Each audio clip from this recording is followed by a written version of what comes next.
एक अनोखी रात। जंगल की सांसें रात में थम सी जाती हैं, पर उस रात कुछ और ही सांस ले रहा था। उत्तराखंड के घने जंगलों में बसा था एक छोटा सा गांव, रुद्रनाथ। वहां की हवाएं ठंडी थीं और रातें इतनी शांत कि सितारों की चमक तक सुनाई देती थीं।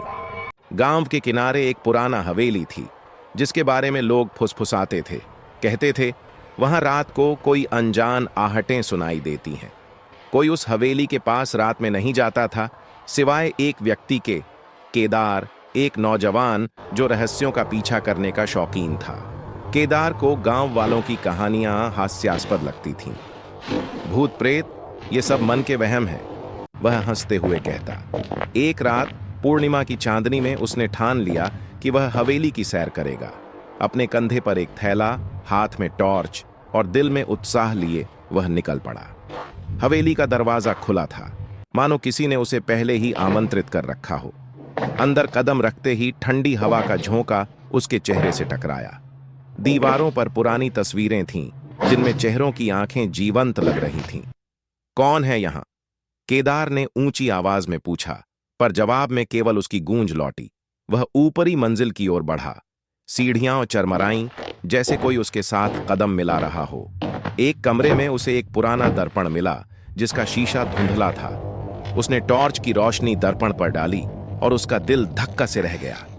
दर्पण में उसका प्रतिबिंब नहीं था, बल्कि एक औरत थी। लंबे बाल, सफेद साड़ी और आंखें जो आग की तरह जल रही थीं।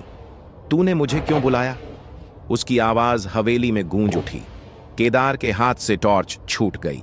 वह पीछे हटा, पर कमरे का दरवाजा अपने आप बंद हो गया। मैंने किसी को नहीं बुलाया, वह हकलाया। तूने कदम रखा मेरे घर में, वह बोली। उसकी आवाज में दर्द और क्रोध मिश्रित था। 100 साल पहले इस हवेली में मेरी हत्या हुई थी। मेरा प्रेमी, जिसने वादा किया था कि वह मुझे बचाएगा, उसने मुझे धोखा दिया। अब हर पूर्णिमा को मैं उसे ढूंढती हूं। केदार का गला सूख गया। मैं वह नहीं हूं, उसने कहा। पर वह औरत करीब आ रही थी।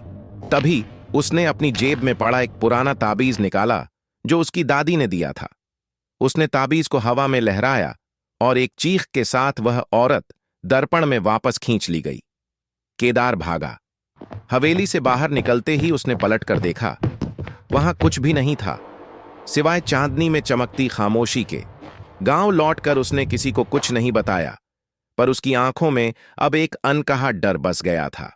उस रात के बाद केदार ने कभी जंगल की ओर मुंह नहीं किया, पर हर पूर्णिमा को गांव वाले कहते हैं कि हवेली की खिड़कियों में एक आकृति दिखती है, सफेद साड़ी में, अपने खोए प्रेमी को ढूंढती हुई।